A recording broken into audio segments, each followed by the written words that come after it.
스타카토 50회 두 번째 핫 이슈를 진행하겠습니다. 김 대표 네이버 쓰십니까? 다음 쓰십니까? 둘 중에 하나는 무조건 써야 되는 건가요? 아닌가요? 구글 쓰세요? 저는 기본적으로 저는 구글을 많이 씁니다. 네. 그리고 저는 기본적으로 포털 사이트를 잘 사용하지 않습니다. 왜냐하면 나중에 그런 얘기를 하려고 하겠지만은 저는 그 한국 사람들이 보통 이 초기 화면 이런 것들을 포털로 해놓는 건 굉장히 심각한 문제가 있다. 그러니까 포털이 매일매일 제공하는 그 몇 가지 이슈에 온 나라 국민들이 그 몇 가지 이슈만 갖고 얘기하는 거 이거 문제가 있다. 저는 개인적으로 그렇게 생각합니다. 저는 일단 다음이 초기 화면으로 돼 있어요. 네. 근데 뉴스는 안 봅니다, 사실. 그다음에 이제 검색할 때만 쓰는 거지. 그럼 이번에는 초기 화면이 뭐가 되어 있습니까? 다음엔 초기 화면이 되어 있습니다. 넘어갈 뻔했다.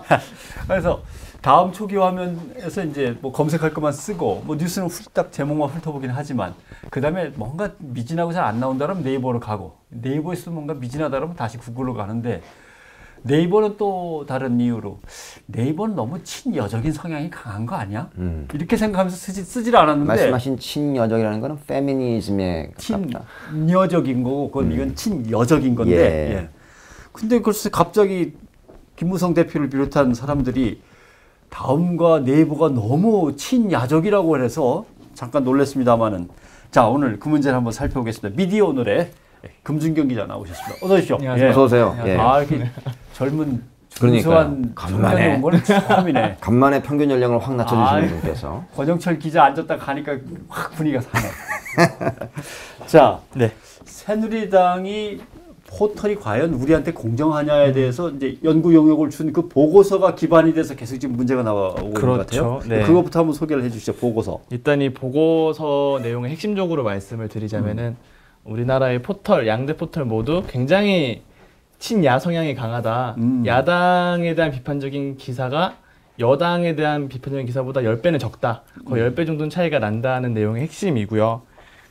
이 보고서 자체는 일단 새누리당의 싱크탱크인 여의도 연구원이 서강대 최영우 교수한테 의뢰를 해서 만든 건데 그걸 근거로 계속 미방위 국정감사를 비롯해서 주요 아젠다로 포털 문제로 당 차원에서 지금 집중하고 있는 상황입니다. 근데 저는 궁금한 게 서강대 최형우 교수더군요. 그러니까 새누리당에서 만든 문건이 아니에요. 네, 그렇죠. 의뢰를 해서 만든 OEM 건데. 방식이네. 주문자 진짜 그런 거죠. 근데 도대체 이게 저는 우리가 까마귀 날자 배 떨어진다고 하필이면 서강대 아닙니까? 대통령의 모교. 그래서 몰라도 어떻게 이런 보고서가 가능했죠? 이제 실제로 그렇다는 근거가 있어요? 일단 이 보고서에서 말을 하고 우리가 좀 보고서 얘기해야 돼. 일단 뭐 터지셨어. 그런 리액션 좋습니다. 말리면 안 돼. 일단 보고서 내용을 보면은 보고서가 조사를 한 대상은 네이버와 다음에 모바일 메인 화면이고요. 모바일 메인 화면. 네. 1월부터 6월까지 6개월 동안 30분 간격으로 기사를 추출을 해서 기사 제목만 갖고 이거를 긍정, 중립, 부정의 성향으로 나눈 보고서인데요. 그 결과 정부 여당에 대해 부정적인 기사가 2,000건 가량 되는데 야당에 대한 부정적인 기사는 200건 정도 가량밖에 되지 않는다라는 내용의 첫 번째 문제 제기고 두 번째 문제 제기는 문재인 새정치민주연합 대표의 기사 노출 빈도가 150건 가량이 되는데 반면 김무성 새누리당 대표의 노출 빈도는 100건 정도밖에 안 된다. 너무 문재인 대표를 띄워주는 거 아니냐라는 지적이 두 번째. 박근혜 대통령에 대한 그건 없었어요? 제가 볼 때 박근혜 대통령은 수백 개, 수천 개 될 수도 있는데. 그렇죠. 여당의 정치를 여당 대표가 하지 않고 주로 대통령이 했으니까 노출 빈도가 적은 거라고 보고서를 써야 제대로 된 보고서 아닌가요? 그래서 뭐 다양한 방면으로. 아니 근데 그게 저는 문제가 있는 게 어떻게 제목만 보고 그게 기사의 유불리를 판단할 수가 있죠? 대한민국에서 이 낚시질을 횡행하는 이 제목으로 이런 기사들이 남발하는 데서. 좀 애매해. 예를 들면 정부의 비판적인 거와 그다음에 야당의 비판적인 거. 그럼 정부는 정책을 갖다 수립해서 시행하고 있으니까 그 정책 잘못됐다 아니다를 갖다 계속 얘기할 수 있지만 야당은 뭐 정책 수립해서 시행하는 것도 별로 없는데 건수가 차이가 나는 건 당연할 것 같고. 아니 저는 다 떠나서 그냥 우리가 사람이 이렇게 딱 보면 얼굴 보면 그 사람이 친여다 친야가 보여요? 말을 해봐야 되잖아요. 기사 내용을 봐야 될 거 아니에요. 나는 얼굴 보면 왠지 알겠던데. 아 그래요? 저는 정말 우리 대통령 좋아하게 생겼죠. 그리고 문재인 대표와 김무성 대표, 문재인 대표 빈도수를 조사했다는 거예요? 네, 그렇죠. 기사 빈도수를 조사했는데 근데 기사 제목에 나오는. 그러니까는 주로 새정치연합에서 뉴스가 돼서 그동안 나왔던 기사들이 특히 최근엔 더더욱 그런 것이 대부분 내홍과 관련된 기사들 아니었나요? 자, 그러면 마약과 뽕 이후에는 김무성 대표가 거의 회복을 했겠는데요? 안 그래도 제가 오는 길에 예. 저희 미디어오늘의 기사가 탑이 5개 정도 기사가 상위에 노출되는데 예. 그중에 문재인을 다룬 기사는 0건인데 반해 김무성 대표를 다룬 기사가 2건이 돼서 편파적이네. 굉장히 편파적이네. 친여적인 매체가 돼버렸네요. 그러네요. 편파적이네. 자, 근데 이제 저는 그래서 이제 좀 놀라웠던 게 네. 어떻게 다른 곳도 아닌 대학에서 그것도 그냥 뭐 보통 대학도 아닌 나름대로 명문대학교 아닙니까? 그 대학의 교수팀이 그런 식의 방법론을 통해서 이런 결과를 도출했다는 것은 야 정말 이거는 좀 저도 이제 끊임없이 이제 보고서를 만들어서 만드는 그런 회사를 하고 있지 않습니까? 저희가 여론조사 회사를 하고 있으니까. 근데 그런 거는 제가 볼 때 이거는 제가 결제 올라오면 킬. 다시 해. 이런 거는 여기 누가 이걸 납득을 하겠어요. 내용을 같이 분석해서 내용 안에 있는 키워드 검색을 같이 하든지 뭐 이렇게 해서 보고서를 내야 되는 거지. 그걸 그 사람이 또 빅데이터라고 불렀다면서요. 그렇죠. 그래서 제가 이 보고서 자체의 문제를 한번 조사를 해서 기사를 한번 썼었는데 6가지 정도의 문제를 크게 좀 잡을 수 있더라고요. 간단하게 말씀을 드리자면 첫 번째는 지적하셨던 대로 과연 기사의 제목만 갖고 이 기사의 성향을 파악할 수 있을까라는 의문이 드는 거죠. 기사는 보통 기사에 뭐 서론도 있고 본론도 있고 결론도 있는 거고 기사에 들어가 있는 사진도 있는 거고 다양한 메시지들이 복합적으로 있는데 순전히 제목만 가지고 어떻게 판단할 수 있는지. 만약에 제목만 가지고 그런 것들을 판단한다면 대한민국의 연예인들은 전부 쓰레기 아니에요? 그렇죠. 우리나라의 낚시질하는 그 기사를 보면 연예인들은 전부 이상하게 도대체 어디 가서 뭐 이래놓고 열어보면 그런 내용이 아니잖아요. 그렇죠. 그런 것도 충분히 감안을 가고 해야 되는 거고. 그리고 두 번째는 기사를 굉장히 자의적으로 분류를 했다는 건데 그냥 기사라는 거를 객관적인 틀로 가져오면서 긍정, 중립, 부정으로 나눴는데 과연 이렇게 나누는 게 합당한지가 문제고 그 기준이 과연 있는지를 따져봤는데 제가 직접 통화를 해봤어요. 연구를 맡았던 교수와. 근데 6명의 인원이 논의를 해서 같이 기사를 봐요. A라는 기사를 보고 야, 이 기사 긍정이냐 부정이냐 하면 투표를 해서 긍정이면 긍정, 부정이면 부정. 근데 의견이 나뉘면 중립. 이렇게 분류를 했다고 그러면은 해요. 그 6명의 정치 성향은요? 그렇죠. 그 바이어스가 생길 수 있잖아요. 그래서 거기서 이제 편차나 오류들이 많이 나오겠네. 성향이나 신뢰도 그리고 사회 현안에 대한 지식 같은 걸 당연히 고려를 하고 기준을 세웠어야 되는데 그런 게 전혀 세워지지 않고. 그러니까 예를 들면 저희 회사가 여론조사를 하는데 6명한테 전화기를 돌려본 다음에 자, 이 의견이 이렇다 발표한 거잖아요. 그 샘플이 갖는 권위가 어떻게 있을 수 있냐고. 그렇죠. 성향 파악도 안 되고. 실제로 교수가 예로 제시를 한 기사들이 있는데 하나 예를 들자면은 성완종 리스트 관련해서 돈 받은 쪽을 지지 못해 야당은 떳떳하냐 이 양쪽 입장을 쿼트로 친 기사가 있잖아요. 보통 뭐뭐 대 뭐뭐 텔레비전 뉴스에서 많이 나오는 의혹 제기와 반론의 기사 제목인데 이거를 부정으로 처리를 했더라고요. 왜요? 이 사안 자체가 정부에 불리하기 때문에 성완종 리스트 자체가 성완종을 띄운다는 것, 성완종이라는 이름을 거론한다는 것 자체가 그렇죠. 이런 식으로 그러니까 본인이 예로 제시한 것조차 신뢰를 갖기 힘든 내용이 많았고요. 세 번째 문제는 정부 여당과 야당을 과연 동등 비교를 할 수 있을까라는 문제인데 야당은 지금 새정치민주연합, 뭐 정의당까지 포함해도 당이 2개인데 정부 여당은 새누리당, 청와대뿐만 아니라 수많은 정부 부처와 산하기관을 다 포함한 데이터거든요. 그래서 실제로 보면은 KTX에 대한 비판이라든가 아니면 정부에서 만든 앱에 대한 비판은 뿐만 아니라 일선 경찰에 대한 비판까지도 정부 여당 비판 기사로 묶었더라고요. 그래서 하나 예를 들면은 근데 또 막상 그 코레일이나 뭐 등등이나 이런 데서 내놓는 기사들은 거기에 포함시키지 않았을 거 아니에요. 그렇죠. 그러니까 이거는 정말 심각한 저건 주문자 제작 방식이니까. 네, 그렇죠. 그래서 이제 어이가 없는 예를 하나 가져왔는데 지명 수배자를 풀어준 뒤 다시 체포한 어수룩한 경찰이란 기사가 있어요. 이게 정부 여당 비판 기사고. 그럼 그거 칭찬해야 돼? 초동 수사 부실, 크림빵 아빠 헛다리 짚은 경찰. 크림빵 아빠 사건 때 경찰이 헛다리 짚었던 기사 역시도 정부 여당 비판 기사로 묶여 있는 상황이죠. 이 사람들이 그 포탈을 당보를 만들려고 그러네. 여당과 야당 중에 누구를 편들었냐가 아니라 선거에 조금이라도 도움이 되겠냐 안 되겠냐 뭐 요 정도의 기준 같은. 아니 또는 뭐 대한민국의 모든 언론사를 지금 MBC화 하겠다는 거 아니에요? 지금 다 칭찬하는 것만 쓰라는 거잖아 지금.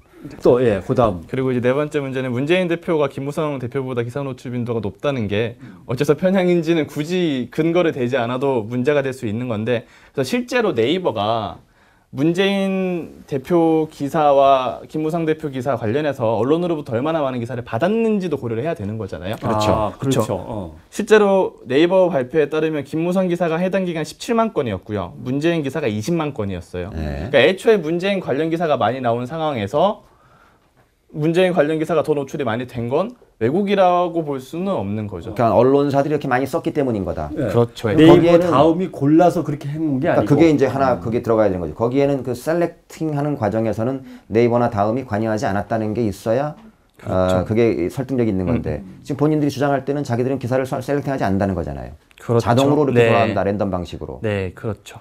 칭찬하는 단어가 들어가는 거 하고 네. 실망이야, 급폭락, 예를 들면은 뭐 일방통행식 불통 이런 단어들이 들어가면은 이제 알고리즘에서 저게 더 잘 팔릴 거야. 왜냐하면 아무래도 뉴스는 공공의 적과 분노가 있어야만 사람들이 많이 보니까 자동으로 이제 끄집어 올렸다라고 하는 걸 수도 있겠죠. 그렇죠. 그게 이제 네이버는 다음에 설명이겠죠. 그렇죠. 물론 이게 완벽하게 알고리즘에 한다라는 건 아니긴 한데 편집 인원이 있긴 하죠. 자의적이긴 하지만 그나마 자기들은 객관성을 담보하기 위해서 많은 노력을 하고 있다. 그 기사의 제목들도 전혀 손을 안 대는 거죠.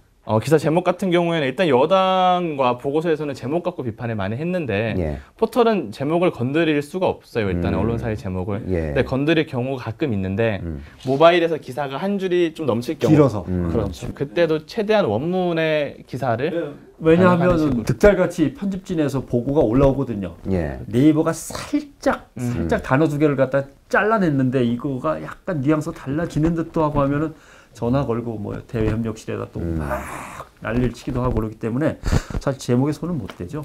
대신에 언론사에서 제목을 중간에 바꾸는 경우가 있는데 예. 그거를 이 연구진은 포털에 자의적으로 했다라는 식으로 오해를 좀 해버린 거죠. 애초에 포털과는 접촉도 하지 않고 이게 보고서를 생산하다 보니까 또 그런 무슨 연구질이지, 연구질. 자, 뉴스 자체의 생산 건수와 그다음에 알고리즘 얘기가 나왔고 그다음 또 뭐가 있습니까? 다섯 번째는 간단하게 말씀드리자면 OEM 방식 자체가 갖는 문제성인데요. 이 보고서가 만약에 굉장히 허술하지만 만약에 굉장히 완벽해 보인다고 하더라도 기본적으로 새누리당에서 예. 용역을 줘서 만든 보고서라는 점에서 일단 의심을 해볼 수밖에 없고 이런 방식 자체에 좀 문제를 가져야 하는 상황이라고 봐야 되고요. 실제로도 미디어법 개정안이나 4대강 관련해서도 엄청난 보고서 연구서들이 나왔었잖아요. 근데 그게 엉터리가 굉장히 많았기 때문에 이 점을 좀 감안해야 된다는 문제가 있고 이와 연결해서 마지막으로 드리고 싶은 말씀이 제가 취재를 하면서 언론학계에 물어봤어요. 이 최영호 교수라는 분은 아냐고. 다들 모른다고 하더라고요. 근데 언론학계가 우리나라가 그렇게 크지가 않거든요. 그렇습니다. 학회라고 해봤자 언론학회, 언론정보학회 두 학회가 축이고 그렇게 교수 폭이 넓지 않은데도 왜 모르는지 추가 취재를 해보니 이분은 저널리즘 분야의 전공도 아니고 관련 연구를 해본 경험이 한 번도 없습니다. 빅데이터도 마찬가지고. 이분의 이력을 보면은 판도라TV 대표 이사를 지냈고요. 한국인터넷마케팅협회장을 지냈고 다음 커뮤니케이션에서 일하긴 했는데 마케팅 사업 본부장이라고 해서 다음에서는 뉴스나 이런 관련 일은 전혀 안 하고 마케팅 통으로 불렸고요.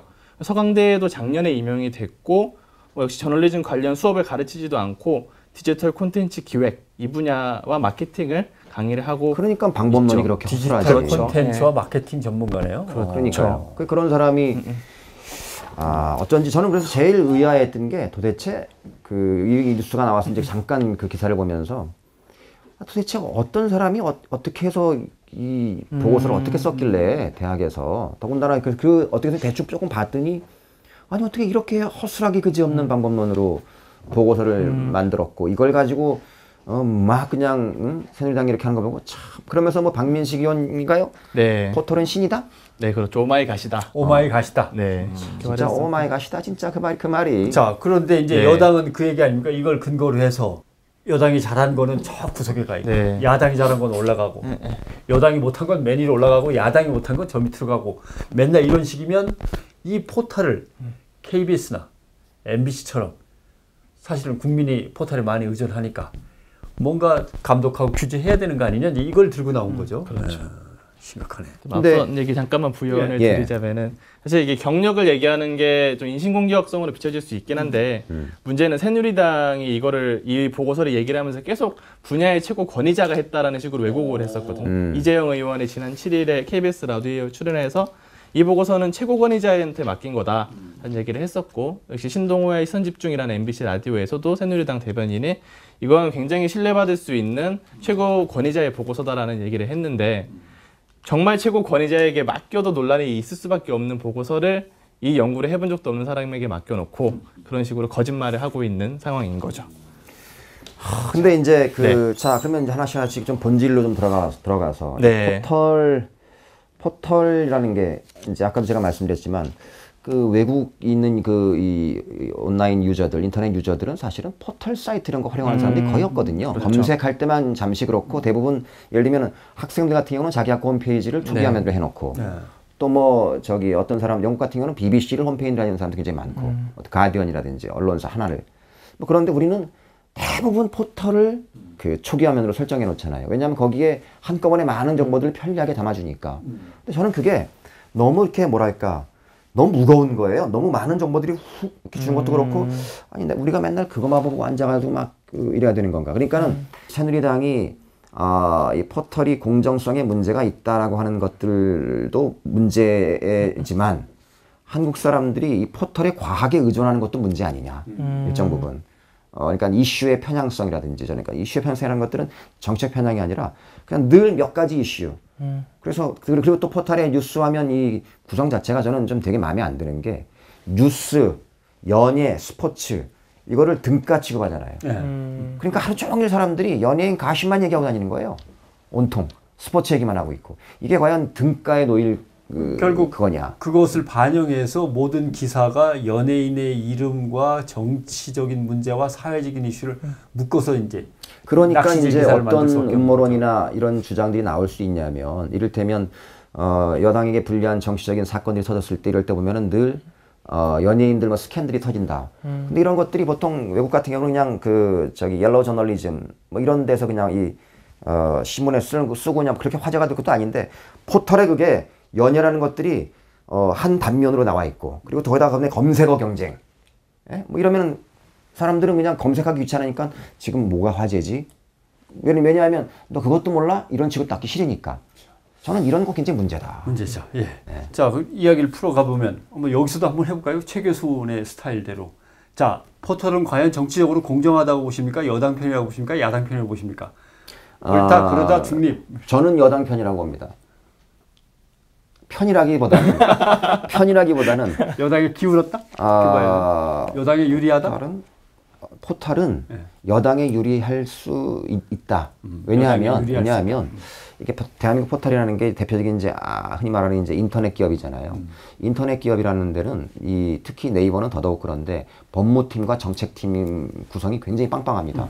새로운 법의 규제를 받기 때문에 법이 하나 규제를 만들어질 때마다 매출이 뭐 몇천억, 몇백억이 왔다 갔다 하는 팀이란 말이에요. 끊임없이 흔히 이제 언론사 기자들이 쓰는 대관 업무, 대관, 그러니까는 관청, 국회 로비 이런 것들을 무지막지하게 합니다. 그런 측면에서 저는 그런 부분에서 굉장히 소심하고 눈치를 볼 수밖에 없는 환경이 좀 있다. 그럼 금 기자는? 저도 뭐 내외적인 환경에서 결과적으로 여당이나 힘이 더 강한 사람의 편을 들 수 있는 구조다라고 말을 할 수 있을 것 같아요. 구조다. 저도 저 표현 쓰겠습니다. 야, 이게 차용에다 쓰는. 아니 왜냐하면은 뭐 편이다, 성향이다 이렇게 판단할 수 있는 것들은 제가 판단하는 건 아닌 거죠. 저작권료는 나중에 점심 한번 사시고. 제가 보기에도 김갑수 대표가 지적한 바로 그 문제. 뉴스와 연예, 스포츠를 등가로 놨기 때문에 통치하는 사람한테 유리할 수밖에 없는 구조다. 그렇죠. 예를 들면은 3S잖아요. 마약 뽕이 터지면은 이제 연예인 다른 거 하나 터트리면은 이제 얼마든지 쉽게 가져갈 수 있는. 우리가 이제 과거에 그 80년대, 90년대 초반 같은 경우에 대학생들 중심으로 해서 신문 바로 읽기 있었죠. 뭐 이런 것들 많이 했었어요. 비판적 읽기. 그러니까는 신문 뭐 행간에서 어떤 걸 읽어내야 되는지. 왜냐하면은 일방적으로 이제 그 미디어가 전하는 것들을 바보처럼 그냥 수용하는 이제 이런 것들이야말로 우리가 반지성적 행위다. 뭐 이런 적이 있었단 말이죠. 저는 사실 지금 우리한테 필요한 게 이런 포털, 이런 온라인 시대, 모바일 시대 뉴스 소비 행태, 뉴스 바로 보기 이런 것도 필요하다. 왜냐하면 새누리당이 이런 방법론이 바보 같은 방법론이지만 나름대로 일리가 있는 게 사람들이 제목만 소비하잖아요. 뉴스 제목만. 그리고 판단한단 말이에요. 예? 그러니까 저는 이거 문제다. 예. 정권이 바뀌면 이제 조중동 종편에 대해서 또 이제 이런 OEM 방식의 여론조사가 한번 나올 건데 그 전에는 일단 새누리당 문제를. 새누리당이 이제 포털에 대해서 당신들 문제 있어 이거 바로 잡아야 되는데 하는 문제 제기를 계속한 거는 이미 꽤 됐죠. 2008년도 아마. 그렇죠. 아무래도 새누리당 정권이 공영방송의 대대적인 장악을 하는 그런 맥락도 이게 이 방송 때문에 정권을 뺏겼었다라는 그런 피해의식이 있었던 것 같고 포털은 주로 젊은 세대가 굉장히 많이 소비를 하는 상황에서 뉴스 유통 권력을 틀어지니 이거를 좀 어떻게든 컨트롤을 하고 통제하에 두고 싶다는 욕망이 계속 있었던 것 같아요. 더 찾아보면 교묘하게 선거를 좀 전후해서 많이 나타나는 현상이 있었는데 2006년 때 새누리당 여의도 연구소에서 당시 포털뉴스 무엇이 문제인가라는 보고서를 내요. 지금이랑 상황이 굉장히 비슷하죠. 그래서 포털뉴스가 기사를 되게 자의적으로 선정하고 편집한다라고 비판을 했었는데 그런 비판이 나오고 새누리당은 이 보고서를 또 인용을 하면서 이슈를 키우는 그런 사례가 있었고요. 2007년에는 다들 아마 아실 거예요. 진성호 전 한나라당 의원이 네이버는 평정됐다. 다음은 아직 평정되지 않았다. 뭐 이런 얘기를 해서 그 양반이 조선일보 근무할 때 저를 영화배우 김갑수 기사 쓴 사람입니다. 80년대 최고의 오보를 했던 최고의 오보. 최악의 오보. 네. 동명이인이 굉장히 많으시더라고요. 네.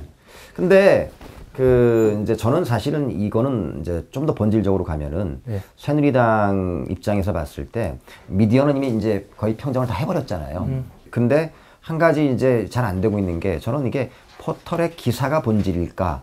라기보다는 그 기사 밑에 달리는 댓글들과 그 다음에 이제 뭐 아고라라든지 기타 여러 블로그라든지 이런 데 보면은 기본적으로 정보를 조금이라도 더 많이 취득하는 사람과 정보를 더 많이 취득하지 못하는 사람. 우리가 이제 그런 걸 디지털 디바이드 현상이라고 하잖아요. 그런 현상에서 저는 그런 사람들이 뭐랄까요, 어떤 정치적 사안이라든지 이런 것들에 대해서 판단하는 이것들이 조금 다르다. 그런 면에서 온라인에 적극적으로 이 온라인에서 놀면서 댓글 달고 뭐 하고 하는 사람들은 정부 비판적일 가능성이 매우 높다. 궁극적으로 새누리당은 장기 집권의 토대를 이명박 때부터 계속 언론 확 뒤집어 놓고 이명박 대통령은 정말 이 보수 진영에서는 섬겨야 되는 사람인 것이 장기 집권의 틀을 뻔뻔스럽게 다 다져놓은 사람이거든요. 그렇죠. 그 수혜를 지금 박근혜 정부가 보고 있는 거고 그런 면에서 온라인상에서 과거에는 온라인상이 이 야권 지지 성향 또는 진보 개혁 성향의 사람들의 천국이었었어요. 맞아요. 네티즌들 성향 자체가. 근데 이제 그런 것들이 상당 부분 이제 기울면서 이 사람들이 온라인에서 자기는 밀리니까 이것들을 좀 공략해야 되는 것들을 끊임없이 부단하게 노력해왔단 말입니다. 장기적인 관점에서. 그런 점에서 온라인 전체의 어떤 그 여론 이런 것들이 여전히 우리한테 볼 때는 좀 미진한 측면이 있다. 이거 좀 길들여야 된다. 바로 잡아야 된다.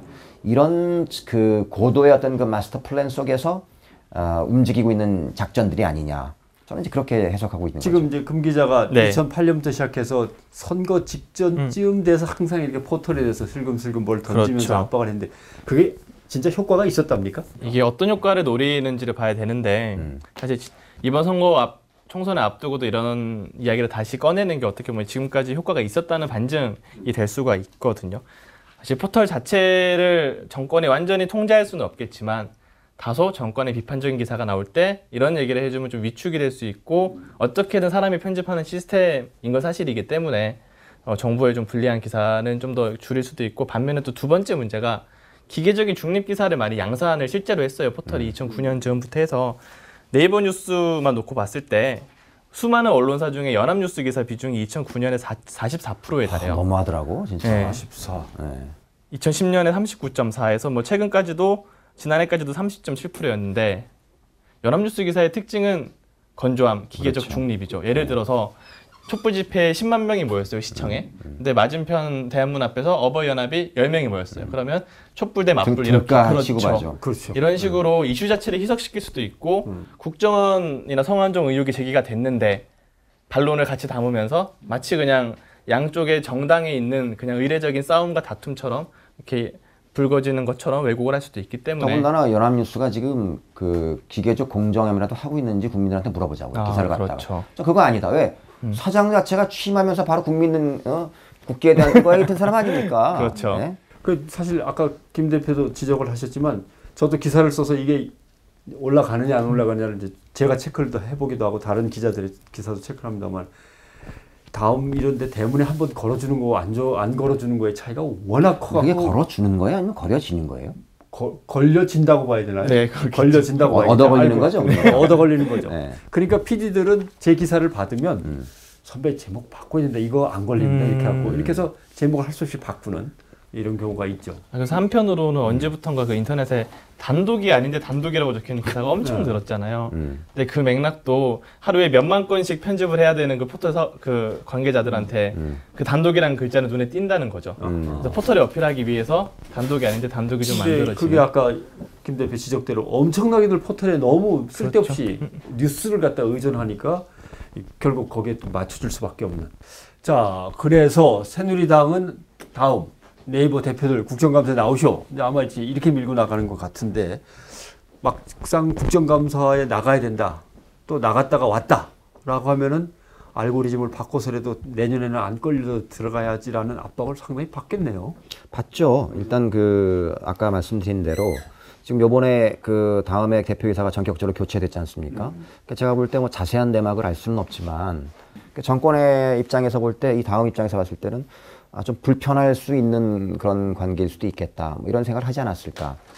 어쨌든 뭐 완전히 내쫓는 상황이 아니라 그냥 뭐 나름대로 지분과 이런 것들을 가지고 있다면 어차피 그 회사 사람이니까 괜히 불편한 관계에 놓일 수 있는 지난번에 그 카카오톡 검열 사건으로 우리 이석우 대표는 약간 지금 정권의 입장에서는 약간 뭐 이런 게 있단 말이죠. 그런 점에서 회사 경영 입장에서는 그런 점에서 당신이 뭐 별 건 없지만 좀 물러나 있는 게 어때요? 이런 것들도 작용할 수 있지 않았을까요? 사실 이게 다음에 다음 카카오가 되고 이제 다시 카카오가 되는 과정에서는 굉장히 많은 뭐 사업적인 이해관계나 이런 게 얽혀 있어서 단정할 수 없긴 한데, 근데 사업상의 리스크인 건 분명하죠. 포털 사업자 특히 다음 같은 경우에는 최근에 뭐 카카오 택시라든가 아니면 뭐 다양한 대리운전 이런 수많은 사업을 벌이는 상황에서 그렇죠. 이 정부에게 좀 밉보여서 좋을 거 하나도 없기 그렇죠. 때문에 왜냐하면 신사업들은 새로운 법들이나 규제 이런 것들이 늘 대상이란 말이죠. 그럴 때마다 여기에 그 신사업을 할 수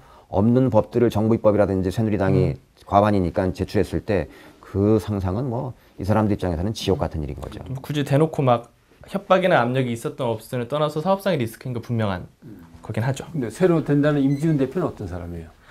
이제 굉장히 좀 화제가 됐었는데 일단은 좀 3가지 정도 키워드로 정리를 할 수 있을 것 같아요. 투자 전문가, 그리고 젊음, 김범수 이렇게 3가지 정도로 정리를 할 수 있을 것 같아요. 노래를 잘하나요? 뒷터 설명드릴게요. 김범수라고 하니까. 네. 사실 이분은 K큐브 벤처스 대표 출신으로, 그러니까 그 스타트업 기업들의 투자를 굉장히 전문으로 하는 회사의 출신이고요. 그 부분 성과가 굉장히 좋았어요. 그래서 그런 점에서 이제 다음 카카오가 모바일 사업에 집중을 하고 PC를 점점 놓아가면서 다양한 사업을 벌이는 상황에서 이런 투자 전문가를 좀 내세우는 게 중요했다라는 그런 신호로 볼 수 있을 것 같고요. 두 번째는 일단 굉장히 젊어요. 나이가 30대인데 진짜 파격이더만요. 네, 그래서 실제로 보면은 뭐 김상원 네이버 대표나 이석우 다음 카카오 전 대표나 최세훈 다음 카카오 대표는 대부분 40대 후반에서 50대 초반 사이거든요. 30대를 기용한 것 자체가 굉장히 큰 발탁인데, 자체가 좀 시장 자체가 자주 좀 빨리 변하는 시장이다 보니까 아무래도 좀 젊은 사람을 기용해서 빠른 변화에 좀 대처를 하려는 그런 인적 쇄신책으로 보이기도 하고요. 자, 그런 김범수는요? 네, 김범수는 노래를 잘해서 그런 건 아니고, 김범수 다음 카카오 의장이 있잖아요. 사실 이 임 내정자는 그 김범수 의장의 사람이거든요. 실제로 K큐브 벤처스라는 회사도 김범수 의장이 만든 회사고, 최근에 그 회사를 다음 카카오가 편입을 시켰는데 역시 김범수 의장의 뜻이었고 해서, 다음 카카오라는 건 새정치민주연합처럼 그냥 이렇게 합쳐져서 마치 김한길과 안철수 대표처럼 굉장히 좀 불안전한 체제이긴 했어요. 임시 체제이자. 그런 거를 이제 카카오 주력 체제로 전환을 했고, 김범수가 내세운 사람이 임 내정자다. 자, 근데 진짜 압박을 얼마나 받겠는가, 이건 좀 심하죠. 문제긴 하네요. 네, 심하죠. 저는 스트레스가 굉장히 클 거다. 새 사업과 연결구 고리가리가 허술한 기업 같으면은 정부가 뭔가 지금 특히 이제 다음 같은 경우는 좀 이제 지금 물론 이제 다음도 네이버 출신들이 가서 지금 장악을 했지만 그 네이버라는 회사는 삼성 출신들이 만든 회사였었어요. 근데 삼성의 기업 문화를 상당 부분 많이 가져온 회사죠. 이를테면 그게 대관 업무 특히 삼성이 전략기획실이라는 걸 지금은 이제 다른 이름으로 주고 있지만 그 멤버들이 대부분 보면은 이제 이 법무 그러니까는 또는 뭐 저기 로비, 국회 대관 뭐 이런 업무들을 무지막지하게 하면서 사실은 그 성장을 해오고 그 성장한 파일을 잘 지켜온 팀이란 말이에요. 네이버도 그런 점에서 언론계 출신이라든지 국회 출신이라든지 정부 출신 사람들은 무지막지하게 데리고 왔거든요. 그러면서 이제 언론에서 비판적인 기사 나오는 것들은 마사지하고 국회에서 규제 만들어낸다는 것들을 또 마사지하고 이런 작업들을 무지막지하게 많이 했던 회사예요, 사실은. 근데 그런 이 문화 스타일이 저는 이 다음 카카오가 가면서 네이버 출신들의 가면서 상당 부분 이식됐을 가능성이 매우 크다. 그렇다면 정부의 그런 압박이라든지 이런 부분에서 우리가 좀 조심해야 되겠다. 비즈니스를 잘하기 위해서라면. 박민식 새누리당 의원이 이제 국회에서 발언한 걸 보면 정말 재밌어요. 아까 얘기하신 거랑 비슷해요, 진짜. 우리나라 국민은 아침에도 네이버, 잠잘 때도 네이버를 확인하고 잔다. 대한민국에서는 신적인 존재다. 그런 영향력과 권력을 누리는 포털에 대해서 방통위와 방통심의위가 왜 자꾸 얘들은 예외라고 빼주냐. 책임감을 가지고 접근해라. KBS도 규제와 지배 구조에 대해서 규제를 받지 않냐. 권력 있는 포털에 대해서는 공정성 유지를 위해서 조치가 필요하다라고 했는데 사실은 국회의원을 뽑은 이유가 국민의 대표로서 대통령을 그렇게 깨어남은 박근혜 대통령, 잠잘 때도 박근혜 대통령 이렇게 시달리는 국민들을 대신해서 대통령 청와대를 그렇게 견제하라고 보내놨더니 이 친구는 한다는 얘기가 네이버를 견제하고 다음을 견제해야 된다 이렇게 얘기를 네이버와 다음을 KBS처럼 규제하자. 이 얘기는 어떻게 읽어야 되냐면 KBS는 이미 KBS처럼 만들어야 된다. 이 얘기잖아요. 우리는 KBS는 자신 있어라고 하는 뜻이에요. 네. 나는 이럴 때 KBS 기자들이 가만히 있으면 안 되는 거야. 이 자식들이 정말 우리를 기분 나쁜. 그러니까요. 모멸감을 느껴야 되는 거죠. 그게 자존심이지. 제가 어제 또 미방의 국감에서 취재를 했었는데 굉장히 좀 황당한 발언을 했었잖아요. 근데 이분이 지금 미방위에 온 지 얼마 되지 않았거든요. 그래요? 지난 4월인가에 왔는데 지금 간사로 역할을 하면서 굉장히 어떻게 보면은 말이 안 되죠. 공영방송사와 민영의 그러니까. 인터넷 뉴스 유통업자를 동등 비교한 것도 문제인데 그러니까요. 사실 신문법의 규정을 받고 있거든요. 인터넷 기사는. 그런데 방통위랑 방통심의위한테 규제를 하라고 하는 것도 현재 법으로는 규제할 수 있는 수단이 없어요. 근데 이거를 규제를 하라고 그러니까 하니 뭐 새 법을 만들어서라도 니네 그렇죠. 말 알아서 기지 않으면 새 법 만들어 규제한다. 뭐 간단히 얘기하면은 수자원공사나 한국전력은 안 그러는데 삼성하고 롯데는 왜 일가가 소유권을 가지고 말이야 세습을 하고 싸워 이렇게 하는 거나 비슷한 건데. 그러니까 저 발언은 또 뭐가 문제냐면 저는 협박죄에 해당하는 발언이에요. 그렇죠. 최근에 법원이 왜 눈 부릅떠도 협박죄 판결을 내렸잖아요. 이거는 진짜 얼마나 지금 눈 부릅뜨고 이 발언들이 얼마나 협박하는 거예요, 사실은. 자, 이제 좀 어떻게 마무리를 해봐야 될 것 같은데 라이언 일병 구하기라는 제목처럼 그럼 포털을 갖다가 정말 나름대로 정치 중립적이고 국민들이 그래도 좀 믿고 뭐 편리하게 이용할 수 있는 걸로 유지를 시켜나가려면 이걸 어떻게 해야 되나요? 이게 완전히 진짜 정부나 여당 쪽에 선다면은 그것도 참 곤란한 일인데.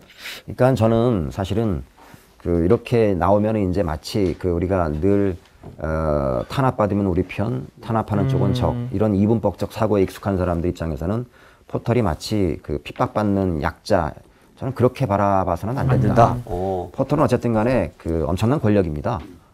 자본 권력임과 동시에 미디어 권력이기도 하고 무지막지한 권력이고 규제가 필요하다면 규제를 해야 되는 측면도 있는 거고요.